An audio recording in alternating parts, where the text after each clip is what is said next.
Muy buenas, bienvenidos una semana más a Enigmas de la Historia. Hoy vamos a hablar de un personaje que a mí me resulta fascinante, la verdad, y van a descubrir enseguida por qué. También tendremos a nuestro compañero Antonio Checa, a nuestra compañera Miriam Mellado, que nos traen como siempre sus opiniones y sus temas, la verdad que súper interesantes.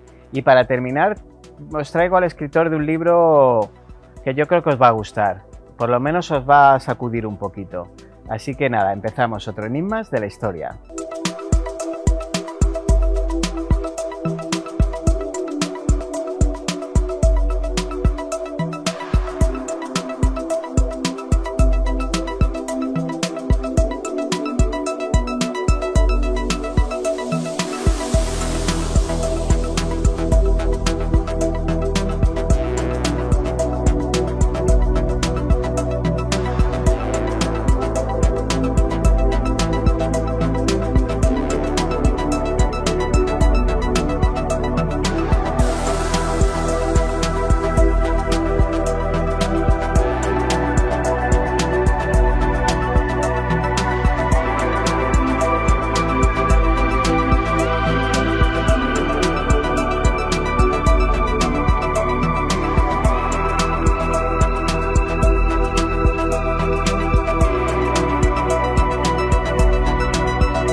Bueno, pues a mediados del siglo XVI, una humilde mujer, monja de Ávila, personificó los deseos de reforma espiritual que recorrían toda la sociedad española. Sus experiencias místicas arrastraron legiones de admiradores e imitadores, y su labor de reforma y de fundación de nuevos conventos hizo de la Orden de los Carmelitas Descalzas uno de los mayores éxitos del movimiento de la Contrarreforma Católica Europea.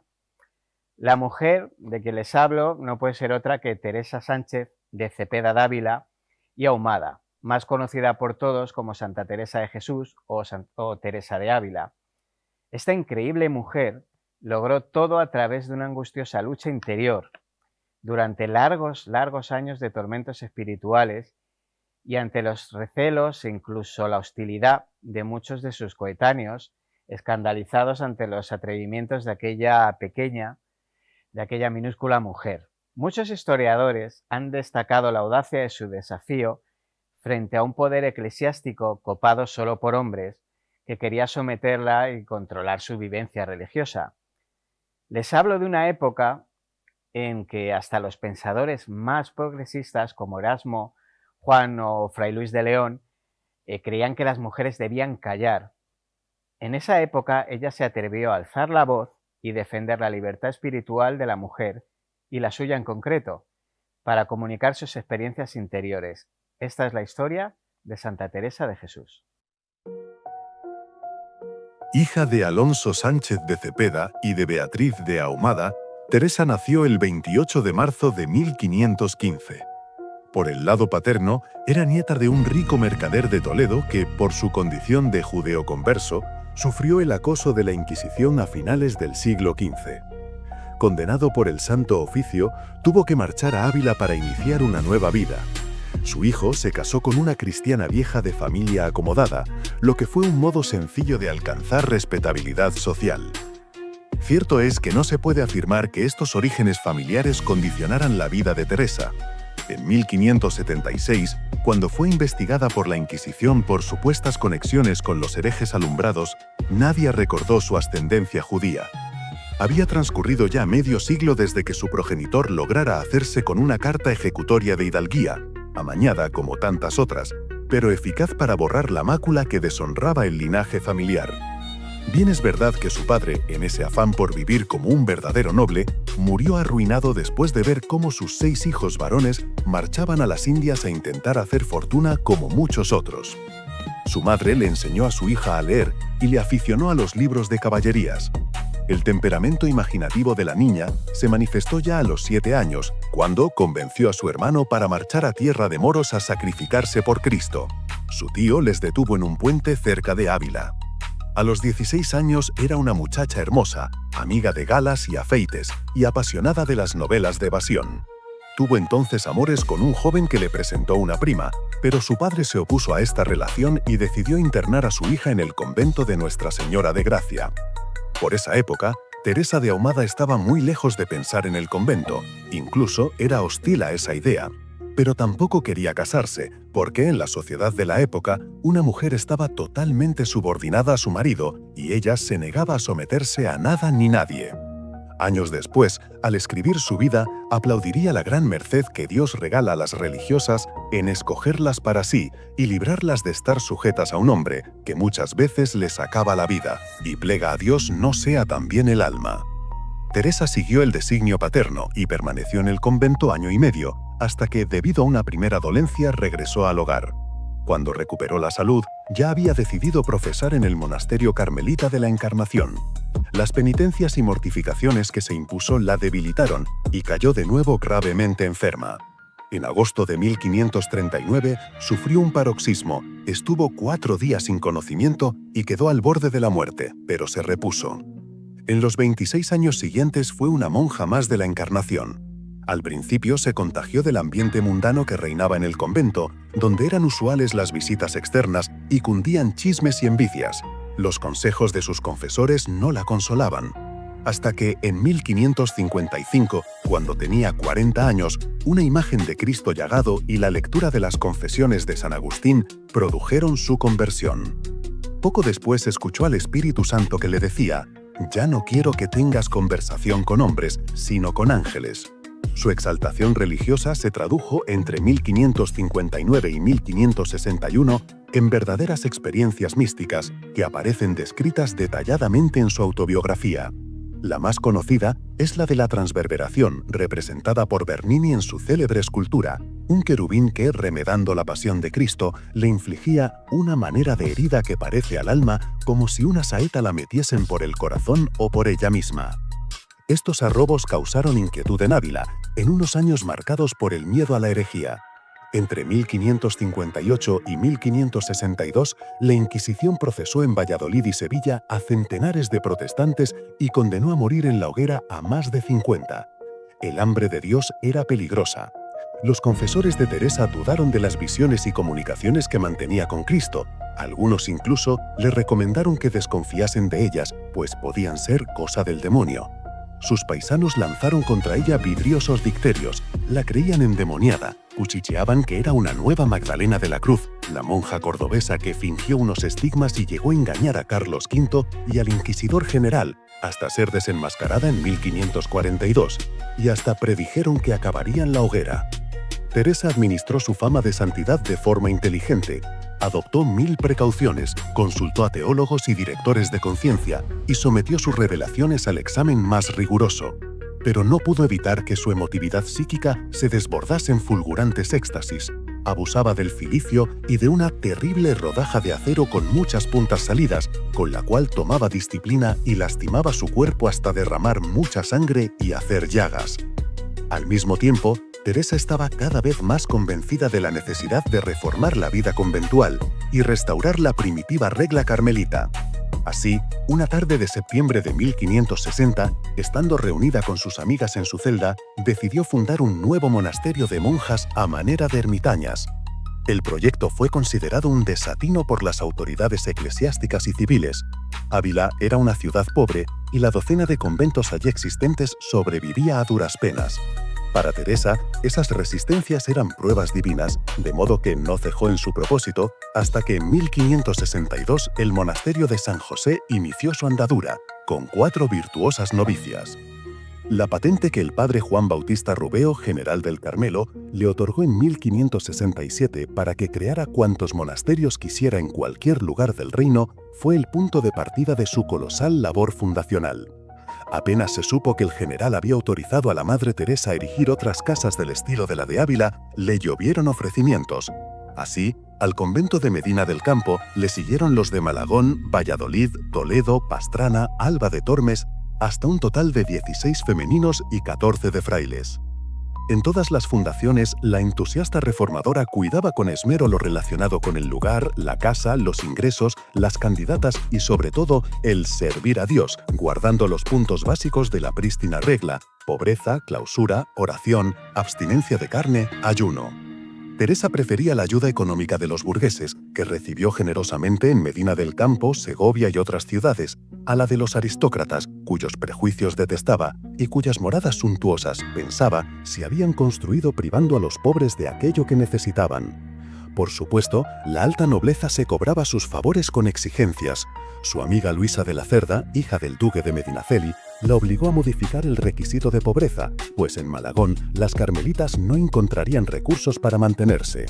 La conducta despótica de la princesa de Éboli hacia las monjas de Pastrana, a las que trataba peor que si fuesen sus criadas, hizo que tuviese que clausurar el convento. De hecho, fue la fatiga de un largo viaje que hizo para asistir al parto de la duquesa de Alba lo que precipitó su muerte en 1582 en Alba de Tormes, cuando contaba 67 años.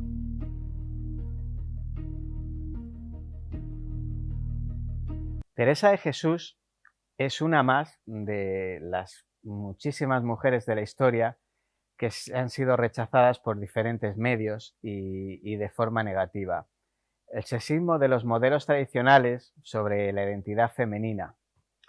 Como ellas, Teresa recibió la injusticia de nuevas interpretaciones y nuevas y diferentes narraciones sobre ella. Su conversión consistió, entre otras cosas, en la conexión con la bondad, el poder y la capacidad en sí misma y en los demás, transformándose, para bien de todas las mujeres, en una narradora de la bondad y el poder de las mujeres como sujetas activas en la historia. No fue la mujer humilde y contemplativa que a veces nos muestran, era dura, obstinada y fuerte, rebelde en sí misma y en sus actos. La ficticia dulcificación de su carácter e ideas, en mi modesta opinión, no es más que otro intento de divinizar a seres humanos con el pretexto de controlar el rebaño. Pero ya les digo yo que a Teresa de Jesús no la controló nadie.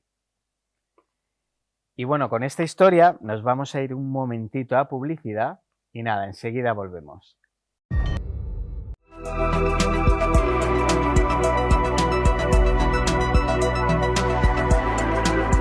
Bueno, pues ya estamos de vuelta de Publi y tenemos a nuestra compañera Miriam Mellado aquí con nosotros y al grandísimo Antonio Checa. No, por favor. La grande es Miriam. No. Y nada, pues daros la bienvenida otra vez. ¿Qué os ha parecido el tema de Santa Teresa de Jesús, Teresa de Ávila? Interesantísimo, apasionante. Qué Una vida, de las grandes figuras de nuestra historia. Qué vida. Y de nuestra literatura. Y de nuestra literatura. Y muy incomprendida en su tiempo. Terriblemente incomprendida por muchos motivos. De hecho, fue beatificada a poco de morir, pero también hubiera perfectamente podido acabar en una plaza mayor convertida en cenizas. Sí, perfectamente. Sí. Así de simple. Así de simple. Así somos. Bueno, así era toda Europa en aquella época. Sí, no hay más una mujer. No quiera... Y luego era una mujer que llegó a tener cierto poder. Y luego era una mujer enérgica. Las reglas de la iglesia de ese tiempo no las seguía bien. Era muy feminista para la época. Muy feminista, del feminismo de verdad. Para la época. A mí me parece un personaje de los más importantes de la historia de España. Y muy olvidado, ¿eh? Yo me atrevería a decir que más que muy olvidado, realmente muy desconocida. Sí. A ver, porque ¿cuánta gente no conoce a Santa Teresa de Ávila? Muy poca, pero ¿cuánta gente ha leído algún libro? Claro, suyo? o su obra, o su vida. O su obra. Entonces, ¿qué ocurre? Es una figura también contradictoria, polémica, compleja, porque cuando hablamos de mística, pues sí o sí hay que hablar de Santa Teresa. Sí, sin duda. Y cuando hablamos de muchas cosas, tú has hablado del feminismo, pero es que claro, es que la vida de la mujer en aquella época era muy distinta a la actual. A mí una de las cosas que más me impactaron cuando estudié historia, que no sé si a ti, Miriam, te habrá ocurrido igual, fue cuando nos dijeron que es que una mujer podía perfectamente en el siglo XVI entrar en un convento y para ella entrar en el convento era una liberación. Sí, sí. ¿Por qué? Porque era uno de los pocos espacios en el cual una mujer no estaba sometida a la tutela de un hombre. Totalmente. Y ahí una mujer podía ser autónoma, libre en el sentido de que podía dirigirse a sí misma y no tenía ningún varón por encima. Y estar segura. Y estar segura, que esa también era otra, evidentemente. Que es muy importante. Bueno, pues vamos a... No sé si querías decir tú algo, Miriam, No, que yo me he a metido ver, aquí. me da pena porque como ya sabemos que, sobre todo en esa época, ¿no? Las mujeres excelentes pues también fueron muy perseguidas y eso. Entonces es verdad que es curioso que tú dices Teresa de Ávila, no la conoce nadie, pero ya dices Santa Teresa, ya Sí. es otra cosa. Ya a lo mejor Sí. sí te suena más, pero te vas a quedar Y luego con hay quien la lo- confunde con Santa Teresita, con la francesa. así. Muchísima Es verdad. gente que yo lo he escuchado, que también es una mujer muy interesante, Sí. Santa Teresita. Va en las el dos- nombre. Las dos son doctoras Sí, de la sí, sí. Iglesia. Por eso me parece además también una mujer y muy buena también. Y fíjate que yo no soy de santos y de estas cosas, pero la obra de ambas y la vida de ambas me parece súper admirable. Bueno, pues nos vamos a quedar, sí, nos vamos a quedar en España, ¿no, En Antonio? España nos quedamos. Y me traes en plural, los crímenes de Cuenca, Correcto. que el más famoso es el que tienes aquí, que es el que El con- crimen en virtud del con cual, gran maestría llevó Pilar Miró a la pantalla. efectivamente, de la cual pues vamos a hablar, porque realmente Cuenca empezó a ser conocida como el crimen, la provincia del crimen, mucho antes del famoso caso del error judicial de Osa de la Vega. Ujú. La primera vez que Cuenca pasa a la fama por un crimen horripilante fue allá por 1893, cuando toda una familia, una mujer y sus 5 hijos son asesinados en Albalate de las Nogueras.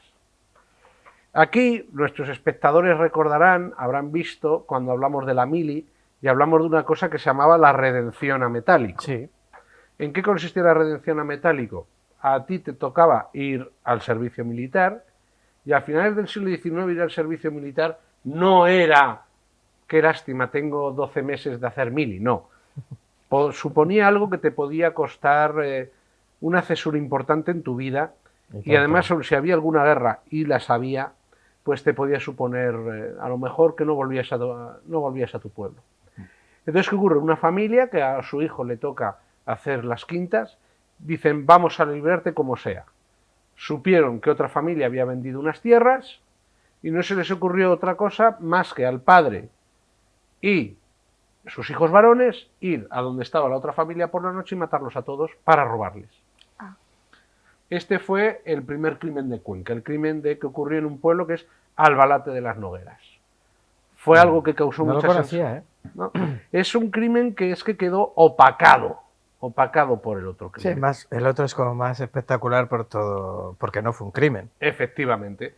Luego, aparte, Cuenca empezó a tener, este fue el crimen de Cuenca, el crimen de la provincia de Cuenca, y empezó a hacerse famoso gracias a un hombre que lo veremos en pantalla, que es Luis Esteso.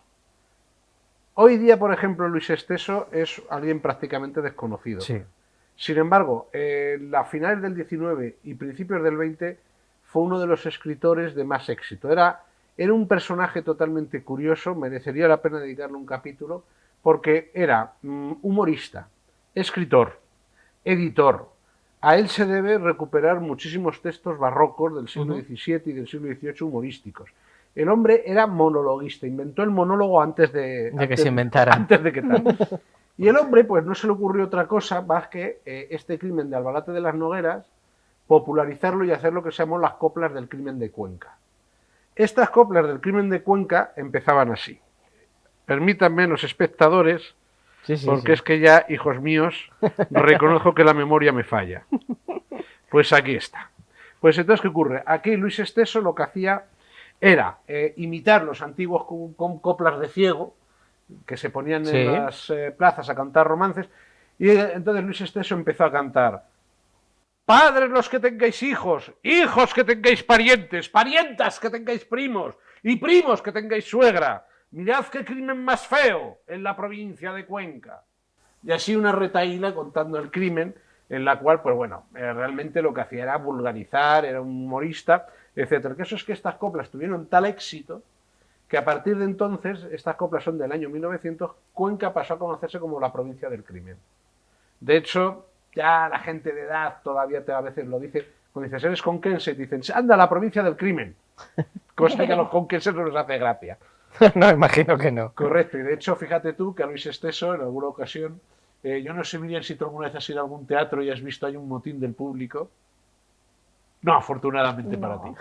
Pues a Luis Esteso es famoso que, bueno, llegó un momento en que los conquenses estaban tan furiosos de que nos había dejado como nos había dejado gracias a estas coplas, que alguna ocasión, a él, actuando en un teatro en Madrid, se encontró con que se habían juramentado varios conquenses, se presentaron en el patio de butacas y nada más salir él y empezar con las famosas coplas, empezaron a tirarle tomates, etcétera, etcétera. Pues a mí me chiflan estas coplas. ¿Hay otra cultura en el mundo que haya hecho este tipo de folclore como el nuestro? Yo creo que sí, yo Hombre, creo que es yo universal. imagino que sí. Así sí. tan cachondo, tan irónico como el nuestro. O la tontería española, no sé. Con la tontería nuestra ya no sé, pero sí, yo creo que es algo... Es que al final lo llevamos todo al chiste, lo Siempre. llevamos todo a la diversión, a la guasa. Eso es lo bueno que tenemos también. Sí, sí. Que bueno, que en aquellos momentos al final la pobreza lo único que te da es el ingenio al final. También. Bueno, de Entonces- hecho, Luis Esteso se hacía llamar rey del hambre y de la risa, porque decía que se reía de su propia hambre, del hambre que pasaba, y de hecho, bueno, su familia lo pasó mal, pero, en fin, es un hombre que yo honestamente creo que habría que recuperar. Si tienen los La verdad que espectadores curiosidad, pueden La verdad que escuchar sí. algunos de sus monólogos, y algunos de sus monólogos te quedas a cuadros, porque claro, tenemos una visión muy equivocada de cómo era la España anterior a, porque tenemos todo lo que es el franquismo, la moral, Sí. el nacionalcatolicismo, pero la España anterior a eso Era mucho picaresca. más- y sí, pero es que mucho más liberada sexualmente, incluso Sí, sí. Luis sí. Esteso tenía monólogos, Que no hubieran pasado la censura pero actual. actual. ¿De acuerdo? O sea, Joder. con un- No, o sea, sí, sí. Era, Es era de un total. subido, era de un subido de tono que yo a veces los escucho y digo, madre de Dios, es que esto es un riguitón Bueno. siglo XIX, pero Y, bueno. y Emilia Pardo Bazán. Emilia Sí, Pardo. eso sí. También, también. Bueno, vamos a Venta de la Osa. Al Efectivamente. terrible error judicial de Venta de la Osa. El O terrible de Osa de la error Vega, digo. de Venta Osa de la Vega. Vale, ha pues- venido el vino, fíjate, ya tengo ganas de cenar. Ay, el vino, el vino. Es Me ha venido el vino, que... tengo ganas de cenar. Hombre. Pues nada, la próxima te traigo un vinillo de mi tierra. Por supuesto, yo A te ver, lo cojo. lo que Sabes ocurrió que soy ahí- súper fan. El crimen, este fue un crimen que opacó totalmente al anterior y que fue un auténtico escándalo y que conmocionó profundamente a la España de la época. Lo que ocurrió básicamente es lo siguiente. En 1910 un pastor, José María Grimaldos, desaparece. Este hombre desaparece, era un hombre que intelectualmente estaba limitado, en eso de uniformidad por todas las fuentes. ¿Y qué ocurre? Que su familia acusan a dos personas en concreto, que son León Sánchez y Gregorio Valero. Estos León Sánchez y Gregorio Valero eran dos hombres que vivían en Osa de la Vega. Grimaldos era de Tres Juncos, un pueblo que está al lado. ¿Qué ocurre? Había muchas pendencias, muchas peleas entre ambos pueblos por distintas cuestiones, y además se metía la política. Estos dos, tanto León como Gregorio, formaban parte de la partida de la porra de pequeños caciques locales y eran gente violenta. Con lo cual, eran las típicas personas de las cuales la historia era creíble. Era creíble o podía creerse que habían matado a un pastor para robarlo. Sí, que no eran gente inocente. No, no lo eran. De hecho, pues uno de ellos incluso tenía antecedentes penales porque fue un recaudador de impuestos a la finca a cobrar y le echó a tiros, sencillamente. Era un personaje entrañable. Sí, sí, sí. Sí, divertido. Entrañable. Entonces, ¿qué es lo que ocurre? Sencillamente se les acusa, la familia les acusa, la familia del desaparecido, una primera investigación judicial no encuentra nada, pero durante mucho tiempo siguieron los rumores porque ese hombre no aparecía. Llega un nuevo juez al pueblo, llega un nuevo juez a Belmonte, y este nuevo juez, ¿qué pasa? Que quiere ganarse méritos. Y dice, a ver, tengo que conseguir resolver problemas, resolver casos, desempolva el expediente y dice que les interroguen. Y aquí es donde está la clave de lo que ocurrió. Ya habían pasado varios años, los rumores habían aumentado, había cada vez más rumores, el propio comportamiento de los dos hacía que la gente sospechase de ellos, el propio amo para el que trabajaban ya llegó a creer, después de haberles defendido, que efectivamente lo habían matado, diciendo Sí, que se crea una atmósfera complicada. ya en una atmósfera complicada. ¿Y qué es lo que ocurre? Pues sencillamente se les detiene por parte de la Guardia Civil y aquí empezó un auténtico calvario. ¿En qué consistió este calvario? Pues sencillamente que se les sometió a tortura a los dos. Pilar Miró, este es el libro que está basado en el guión de la película, El libro está basado en el sumario judicial. En el sumario judicial. Con lo cual, es un libro que está bien documentado y se le puede leer. Tiene algunas cosas mejorables, por supuesto que sí, pero es un libro que básicamente demuestra lo que ocurrió. ¿Qué es lo que puso? Que estos dos hombres fueron torturados repetidamente, se les privó de beber agua, se les dio palizas. No vamos a detallar las torturas que se les hizo. No, porque además vienen en el libro y la película es bastante explícita. La película es terriblemente explícita. ¿Y qué es lo que ocurre? Pues que sencillamente, ya por pura desesperación, ambos dos acabaron confesando que efectivamente habían matado a Grimaldo. Que lo habían matado, lo que hubiera ya está. confesado cualquiera. Es Correcto. que hasta con esas formas todo el Es mundo. que es brutal, o sea, yo le recomiendo a la gente o que lea el libro, vea la película, es brutal. Sí. Vamos, yo confieso a la primera hostia.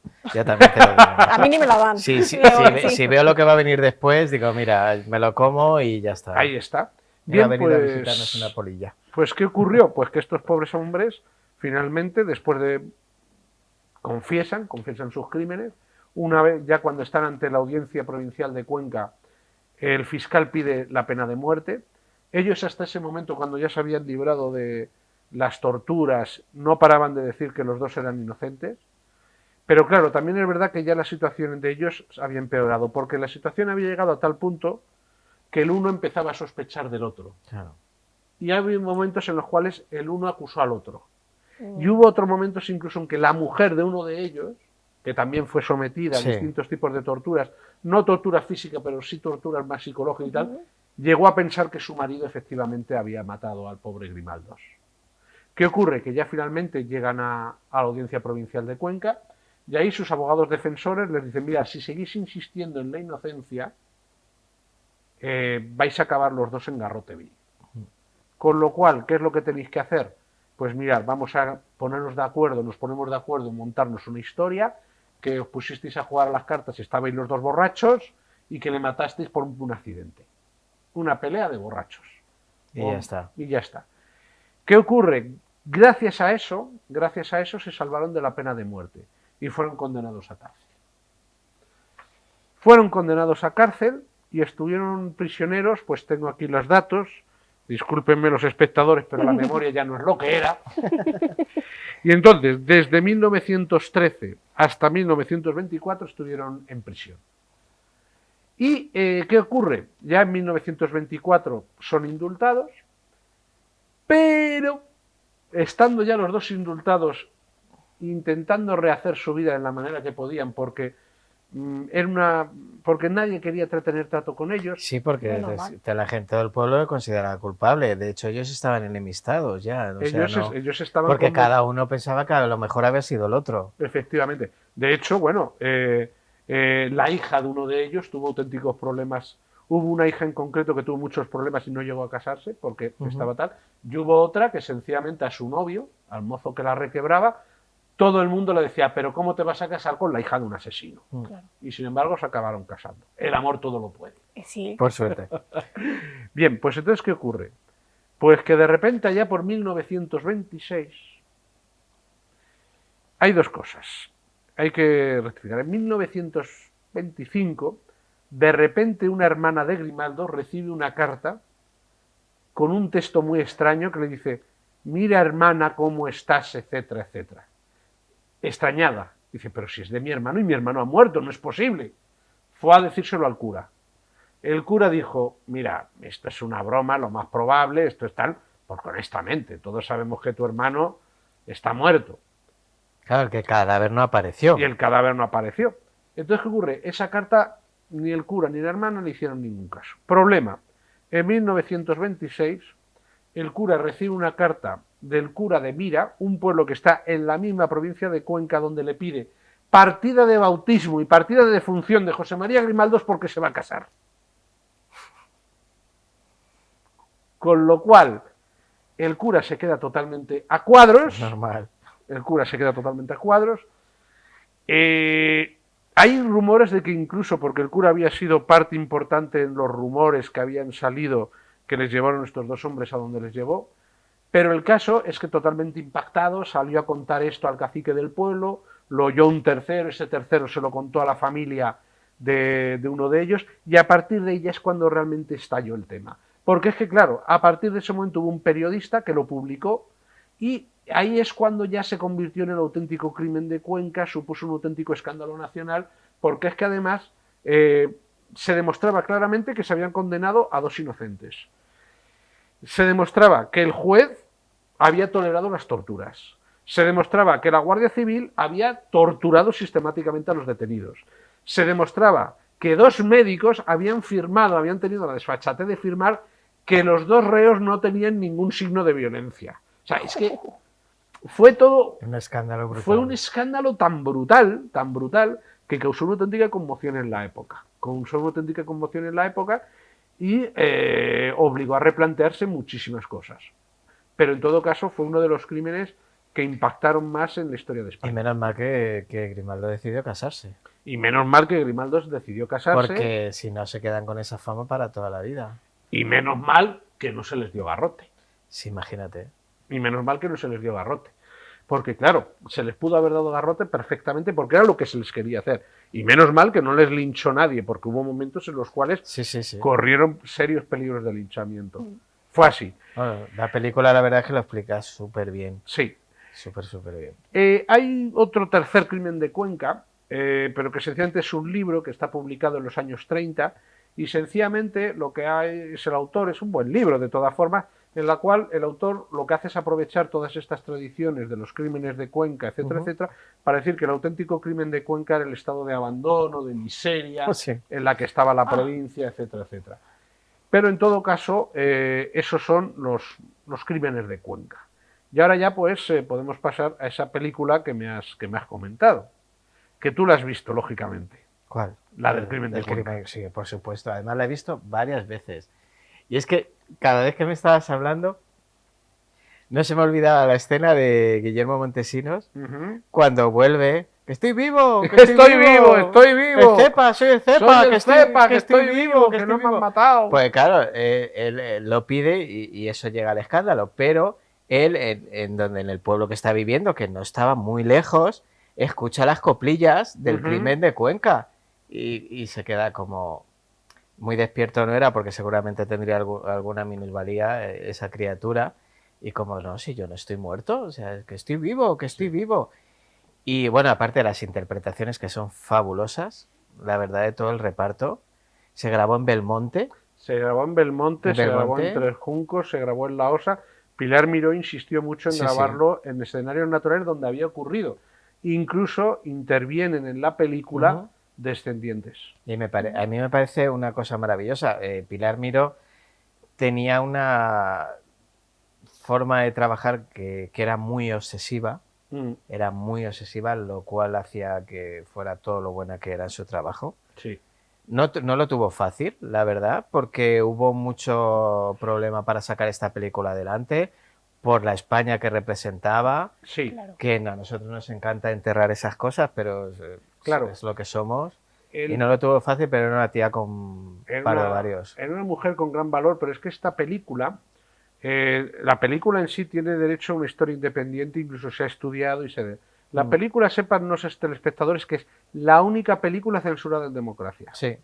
¿Por qué? Porque sencillamente cuando empezó a verse, la jurisdicción militar ordenó su secuestro, porque opinaban que eran insultos a la benevolencia. Sí, total. Insultos a la Guardia Civil. También hay que tener en cuenta que estamos hablando del año 79, ¿de acuerdo? Es decir, plena transición y en momentos en los cuales había serios problemas con el terrorismo. Y se pensaba que hubo gente que dijo, es que con esto realmente lo que se están denunciando son las torturas que ahora mismo están ocurriendo. Esta película fue censurada, costó muchísimo, se ordenó incluso el secuestro de todas las copias. Muy probablemente la película se salvó porque consiguieron sacar una copia y ponerla en el Festival de Berlín. Eso es. Sí, vi el documental yo. Sí, ponerla en el Festival de Berlín, y en el Festival de Berlín hubo gente que tuvo que salirse de la película porque no soportaban las escenas. Porque claro, en las películas es que se ven las escenas con una brutalidad total. Está muy bien hecha. La película es perfecta. Yo tengo mi recuerdo sentimental de esta película, creo honestamente que es... ¿Cuál fue la primera película que tú viste en tu casa de la cual tienes recuerdos? A ver, es que... con tu familia. Hombre, rompe un poco la estética que estamos hablando, pero fue Gufia, hijo de Disney. Vale, pues que sepas que yo, mira, la primera película que se alquiló en el videoclub en mi casa, yo creo que fue la que estrenó el vídeo, fue El crimen de Cuenca. Joder, pues, vaya 2 infancias más. Pero claro, pero tienes aquel, porque mi familia es conquense, entonces claro, estábamos obsesionados con ver, mis padres estaban Tiene obsesionados lógica. con ver Claro, esa y es que película. antes, ¿en qué año salió el videoclub? ¿El 83? 83, ¿O 4? 84, 85. Y yo recuerdo de niño decir, yo quiero. Y mis padres, la ves, pero luego te vas. Y efectivamente, a partir de un momento determinado, ya me dijeron, venga, tú vete a tu cama a dormir. Sí, pero cambió mucho la forma de hacer cine y de ver lo que se rodaba. Y yo creo que a raíz de ahí se pudo hacer El Lute, se pudo hacer La huella del crimen, se pudo hacer El caso Almería. Ujú. Yo creo que fue la pionera seguramente en llevar ese tipo de hechos a televisión. Sí, porque Pilar Miró dio una batalla y la ganó. Fue una batalla por la libertad de expresión Totalmente, y la ganó. y la ganó. Y honestamente creo que El crimen de Cuenca es de las mejores películas del cine español. Opino que si alguien quiere saber lo que es nuestra historia del siglo XX debe verla Sí, y estudiar las dos cosas. Por un lado, lo que fue el crimen de Cuenca en sí, el mal llamado crimen de Cuenca o error judicial de Oso de la Vega, sí, más bien. para saber lo que era la España de la Restauración.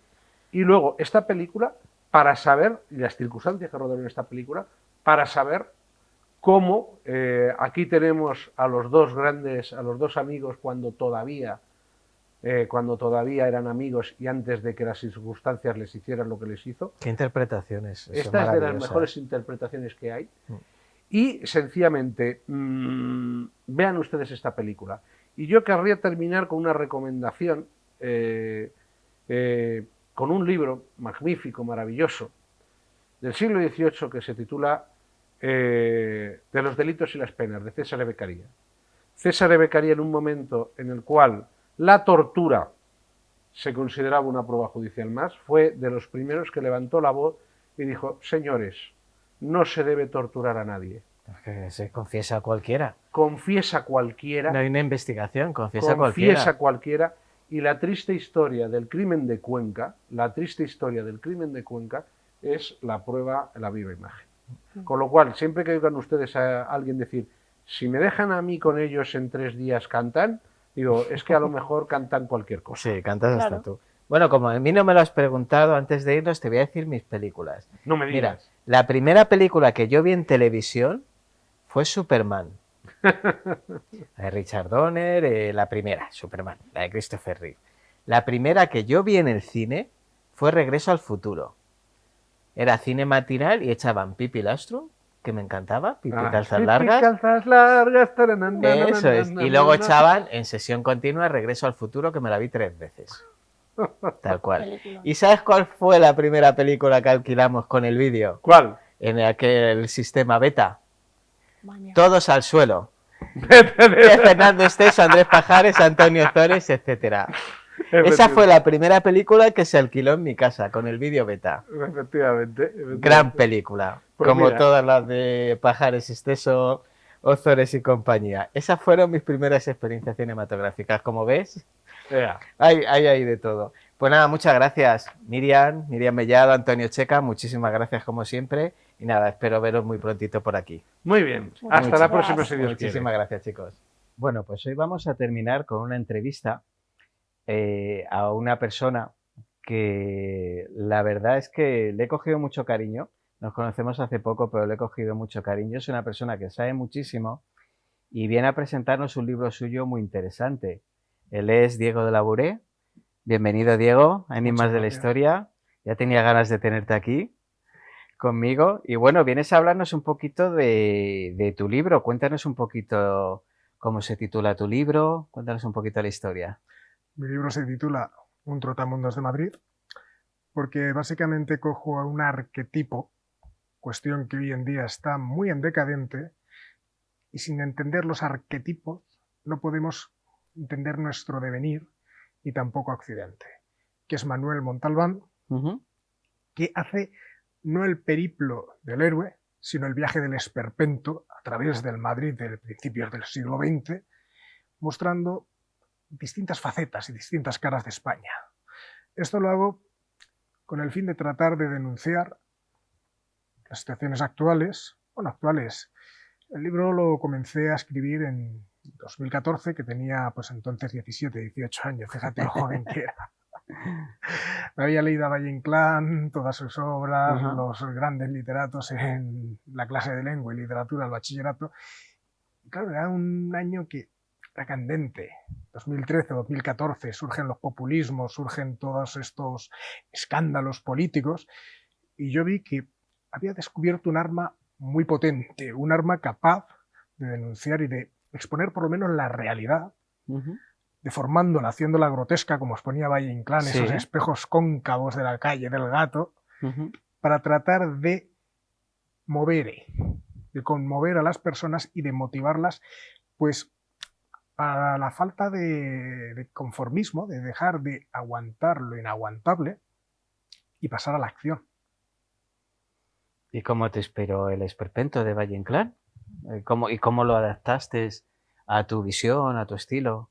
Pues mira, me impresionó mucho con Luces de Bohemia, me impresionó muchísimo, todavía más, con Martes de Carnaval, ver una escena que es de las primeras, pero no se me borra de la memoria, que es este hombre que necesitaba un traje para acudir a una boda, Sí. y no se le ocurre otra que ir a un cementerio, ver los que habían sido enterrados recientemente y escoger el que le quedaba a su medida.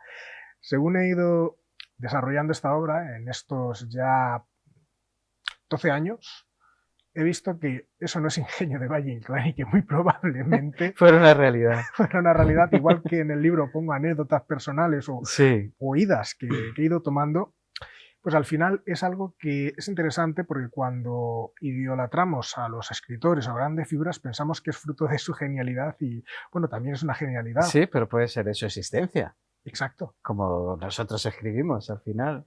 Sí. Y respondiendo a esta pregunta, que es muy interesante, ¿cómo la adapté? Pues la adapté siguiendo la voz de Valle Inclán, aunque muy pronto, y como bien has puesto Antonio Lázaro, que es el prologuista del libro, doctor en literatura, no es ningún cualquiera, que he logrado algo bastante bueno, desarrollar una voz propia, es decir, no calco a Valle Inclán, es decir, he podido beber de sus aguas, Claro. pero desarrollar mi propio cauce. Sí, a través de tu estilo. Claro, efectivamente. Estilo que empieza con Valle Inclán, pero que lo depuro con otros autores como Tennessee Williams, que tiene muchas, pero Sí. una de ellas a destacar, un tranvía llamado Deseo, la adaptación con Marlon Brando, que Sí. es desgarradora, llamando a Estela, Sí, es Estela. una maravilla. Una maravilla. Película. Y luego voces muy ácidas, como es James Joyce, Ulises, que para muchos es endiablado, de hecho el propio Antonio Esquivia dice que no lo ha leído, y lo hace, que va a morir sin leérselo. Y realmente ha servido pues para desarrollar esta obra que es mordaz, que es un esperpento, que es un arma contra los tiempos nihilistas y posmodernos que estamos viviendo, para tratar de aguijonar la mente de aquel quien lo lea. Y fíjate, esto es algo que terminé por descubrir y es muy cierto. El artista tiene que tocar los cojones. Sí. Si no los toca, no es artista. Sí, no, sí. Es un adulador. Es alguien que se ha conformado con el sistema. Sí. Por tanto, yo cuando escribí la obra, con todos los periplos que he pasado, he podido desarrollarla de tal manera que trato distintos factores. Católico, me refiero al católico conservador, de ser antes ellos los guardianes de la moral, pues... Has ido haciendo amigos, ¿no? Bueno, ya me han intentado asesinar según salía a la calle. Bueno, en esa parte, como evidentemente ellos en el siglo pasado, durante muchos años, han sido quienes han gobernado la moral y han sido Sí, los los moralistas. guardianes de la fe, Hoy la día- moralidad. Sí, hoy día tenemos lo que llamamos lo políticamente correcto y que ha cambiado de manos precisamente a la izquierda. El wokismo, el nihilismo, el buenismo que tenemos hoy en día, que usted pinta esto y no lo ponga de rosa, que es opresivo con las mujeres, que ya no sabes ni cómo moverte para no resultar ignominioso para otros. Y así distintas facetas. Por lo tanto, hay partes que ya me lo han dicho algunos amigos, me gusta tal, en cuanto escucho el pero esto... es decir, Bueno, siempre que escribas algo un poco con sátira, un poco con un poquito de retranca vas a ser incómodo para alguna parte de la sociedad, ¿no? Eso es algo que tienes que tener asumido. Pero eso es bueno, Entonces, porque quiere decir que he hecho bien el trabajo. sí, sí, el trabajo que querías hacer, sí, sin duda. Porque al final siempre hay alguien que se va a sentir molesto. Hay épocas más abiertas, más tolerantes, más cerradas, pero siempre vas a molestar a alguien. Sí. ¿Sabes qué pasa? Que hoy día con las redes sociales es más fácil que tú veas a quién has molestado. Porque tú esto lo hacías en los años 80 y en la casa de cada uno pensarían de ti lo que quisieran, pero no te llegaba, no salía a la voz pública. Hoy día, lo bueno y lo malo de las redes sociales es que las opiniones de los demás, pedidas o no, te van a llegar. Es que fíjate, es que eso has hecho una cosa que es, ¿cómo decirlo?, la madre del cordero, las opiniones. Sí. Porque la opinión es la opinión y el gusto. Y todo el mundo, pues, valga la vulgaridad, dicen, es como los culos. Todos tienen uno. Bueno, yo de quien no se la pidas, no la leas. Evidentemente. Luego al final te hacen de llegar, me ha parecido esto, no sé cuánta, pero dígame la estructura del libro. Es decir, esto es otra cosa, es decir, es como la geometría. Al final es un análisis fácil de las cosas, es mucho más sencillo. Así todo el mundo puede opinar de todo. Efectivamente. Así es. Bueno, ¿y qué papel tiene la sátira en la obra? La sátira tiene un papel muy importante con tal de denunciar, pues, los dogmas, los abusos de poder, que si bien es una obra que se desarrolla en torno a 1922 y 23 en un año, Valle-Inclán fue mucho más rápido, lo hizo en una noche. James Joyce lo hizo en un día, su Ulises, sí, aunque sea un ladrillo. Sí. Esto sucede en un año y me da tiempo, pues, a ir exponiendo los distintos escenarios, los distintos personajes, y la sátira, pues, trata de demostrar que en 100 años no hemos cambiado nada, querido Roberto. Yo quería saber cómo lo relacionas con la vida contemporánea, con ahora. Pues mismamente te lo puedo decir desde las clases burguesas acomodadas, que de hecho la obra como se expone no es el periplo del héroe. Joseph Campbell, que es el que expone esta idea, no lo crea él lo descubre en la mitología, que todas las mitologías están unidas por un patrón común, que es ese viaje del héroe. Sí. Jill Chamberlain, que tiene su técnica de Naskestel, que es como contar una historia, expone que tienes que poner algo que sea contrario al personaje, porque si no tienes situaciones. Mismamente, El día de la marmota, de Bill Murray era... Sí, Bill Murray. Fíjate qué genialidad. Un tío que es sumamente prepotente y se lo obliga a vivir todos los días, el mismo día. Hasta que aprenda un poco de humildad. Y luego había una película que era Tootsie, que era de... Kirk Douglas, no, este otro... Dustin Hoffman. Dustin Hoffman, sí. Fíjate, un misógino que se lo obliga a convertirse, a disfrazarse. En una mujer para optar un papel. Claro. Muy buena, por cierto. En cambio, Manuel Montalbán es todo lo contrario, es una persona de clase baja, sus padres son de la zona de Toledo, como muchos en aquellos años, abandonan las zonas rurales y poblan Madrid. Sí. Muchos madrileños de hoy en día son hijos de todos esos emigrantes del éxodo rural, tienen que pagar un dineral para que estudie el mejor colegio, de los mejores colegios de todo, jesuita, y claro, es el contraste de la modernidad versus la antigüedad. Es el contraste de alguien de clase humilde en unas clases pudientes superiores que ya le miran mal. Si hay algo que pase no desapercibido, la culpa la va a tener él por su, sí, obviamente, por su punto de origen.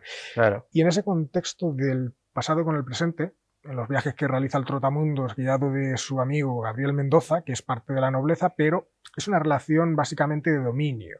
Dominio que es lo que realizan los psicópatas. El psicópata, como bien expone Iñaki Viñuel, que es uno de los máximos exponentes en España, tiene que tener una víctima como si fuera su mascota, a la que doblegar y llevar por diversas partes. Esto es lo que realiza este individuo y lleva a Manuel Montalbán a través del viaje del esperpento, mejor dicho, de la perversión. Como mismamente se fija una mujer, dice, no has tenido relaciones con mujeres, etcétera. Sí. Y se lo lleva al Palacio Longoria, que hoy día es la SGAE, sí, pero yo lo pongo como el mayor puticlub de España.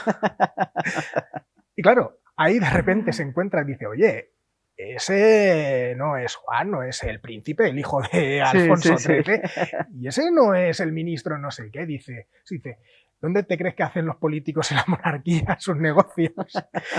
Claro, eso que hemos tenido recientemente, eso lo puedo decir yo y nada, la imaginación de este individuo, Sí. pero es que tenemos el caso de Koldo, el caso de Ábalos, Bueno, sí. que miremos hasta a qué nivel ha caído la política española, Nah, que, la España tramposa. que encuentran a un político, en vez de decirle hola, don fulano, le dicen putero farlopero. Sí. Y esa es una de las partes que empleo la sátira para denunciar esas situaciones Ujú. que no han cambiado, porque al final son grupos que se han acomodado más que esa aristocracia, que esa nobleza que venían desde el medievo, que Sí. venían desde la Edad Moderna, que en la contemporaneidad se transmutan en lo que hoy conocemos las democracias, los regímenes liberales, Sí. que se ponen como lo más mejor, cuando en realidad es como una especie de nueva dictadura consentida, Es más de lo mismo. más de lo mismo.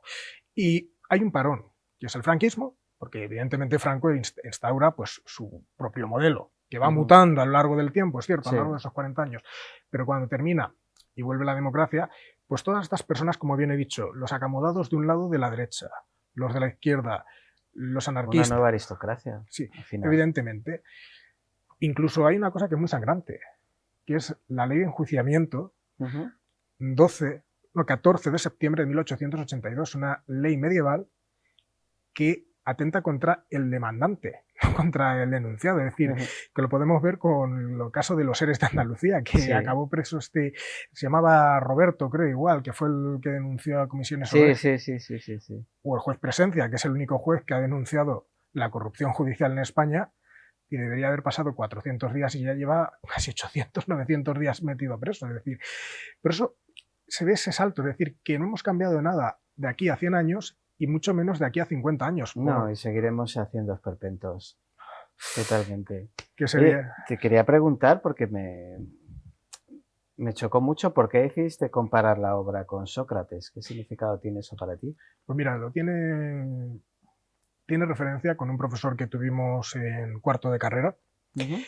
que vino como profesor sustituto, ya que quien debía darnos la asignatura de filosofía comparada, yo se puede decir, soy humanista, hice humanidades, me especialicé en psicología social y luego neurociencias. Lo bueno que tienen las humanidades es que es una amplia rama, es decir, Sí. te especializas en una, pero Pero tiene muchas ramificaciones. efectivamente, cosa que hoy en España lo que están haciendo es burocratizarla, es decir, burocratizar todas las partes para que tú no seas el específico, sino que el puesto de trabajo donde vayas sea lo específico y sea imposible Sí. encajar. Y este profesor sustituto leyó un texto que le dejé yo, que escribí igual con 17 años, sobre la deshumanización, que es una de las obras que también estoy trabajando y espero sacar a flote. Lo leyó y me dijo, eres el abejorro de Atenas, eres Sócrates, en el sentido de que Sócrates era prácticamente ese artista que si no da por culo, o si no... Sí. Por eso, es decir, si es una obra que tiene que aguijonear las mentes para sacarlas de su zona de confort, mismamente en el estudio de la comprensión, la conducta humana, tratando de sobrepasar pues, los límites o incluso los bloqueos, veo que las personas, y esto lo aprendí en psicología social, solemos sobreestimarnos a nosotros mismos y también sobreestimar a la situación. Y cuando ves una imagen de el tanto por ciento de la población suele fallar ante esta pregunta, siempre nos decimos, yo no soy ese tanto por ciento. Por tanto, esta obra tiene que hacer esa función de Sócrates con esa mayéutica que se ve en algunos personajes, mismamente en el primer acto, cuando aparece en El Patriota y Dieguito hablando, pues se ven esas dos facciones, la España de Blas de Lezo, como le dice, y el otro que es el pícaro, que fíjate, al final es obligado a ser un pícaro, un antihéroe. Otra situación como expone Jill Chamberlain. También cuando Gabriel Mendoza y Montalbán están sobre el Ateneo de Madrid, charlando sobre la situación de España, etcétera, los enemigos de España que han ido engullendo y fracturando nuestro territorio desde el imperio, y cómo pues, han puesto ese menoscabo, esas manos, para seguir pues, chupando de lo que quede de España, y hablando incluso de la figura de los Borbones, diciendo, solo uno ha merecido la pena, el resto, e incluso haciendo ese guiño de Alfonso XIII, y lo pongo debajo, con su sucesor actual, Felipe VI, aludiendo a una película que es muy buena, llamada El Rey Pasmado, sobre Felipe IV, y decir, ¿realmente este Felipe estará tan pasmado como en esa adaptación? Por eso tiene esa Claro. esencia de Sócrates, de la mayéutica, de ser un poco gamberra, de provocadora, pero para incitar al pensamiento, para ver realmente, bueno, ¿vivo en la España que yo realmente pienso e idealizado? ¿O la España real es mucho más cruda, grotesca y Y terrible cruda. de lo que yo pienso? Al final es bueno perdón, reflexionar al lector, sacarle de su zona de confort al final. Eso está tan de moda lo de la zona de confort. Yo, vamos, pienso que es súper positivo. Sí. Sacudir un poco, ¿no? El árbol, a ver si cae algo y pensamos por nosotros mismos. Cosa harto difícil, ya te lo digo, ¿eh? Algunas personas pienso que son como las nueces, hay que cascarlas. Bueno, ¿qué proceso llevaste para escribir? Pues mira, hay muchos procesos y cada artista tiene el suyo propio. ¿Eres muy metódico o eres más desastroso? Yo soy desastroso. No, soy metódico, se puede decir. Ay, me das una envidia. Soy incapaz de ser metódico en nada de lo que hago. Me vigilaré la espalda al salir, no sea que me asesines. No, es verdad, soy muy caótico a la hora de escribir cualquier cosa, porque funciono mucho a impulsos. Entonces, perdón, sí que soy muy concienzudo, trabajador, muy cabezón en las cosas que quiero y cómo las quiero, pero no soy nada organizado. Si No. hablamos de asesino en serie, yo sería el desastroso. No, pues eso no está mal, al final es que el caos lo hemos demonificado y pensamos que el caos es la anarca, es el diablo, es Belcebú, es Samael, cuando realmente el caos es aquello que no se puede controlar. A mí el caos es mi hogar. Entonces eres Eris, bueno, pero hecho hombre, el dios del caos. Bueno, no, yo realicé un trabajo metódico y tengo otros libros, tengo 2 novelas en mente, demás proyectos, y yo diría que soy como un paréntesis, es decir, tengo el inicio y tengo el final. Eso viene bien porque ya teniendo un inicio y un final, pues puedes ir rellenando, es decir, vas adaptando, vas metiendo, ahora tengo esta idea. De la otra manera hay autores que mismamente dentro de ese caos que hemos mencionado, les es inenarrable, les es aversivo hacer esto, porque ellos prefieren ir teniendo ideas, luego pulirlas, luego ponerlas aquí, etcétera. No quieren ser guiados o ya tener un fin establecido, un punto de llegada final. Prefieren dejarse llevar. Sí. No es malo, cada uno tiene su técnica. Yo tuve esta. Escribí el primer acto con 18 años, pero me quedé sin tinta. No física, sino mental. Evidentemente eran 18 añitos. Sí, a ver. La cabeza da lo que da, ¿no? Da lo que da, un segundo de bachillerato, viendo cómo surgen los populismos, cómo surge Podemos, cómo surge Vox.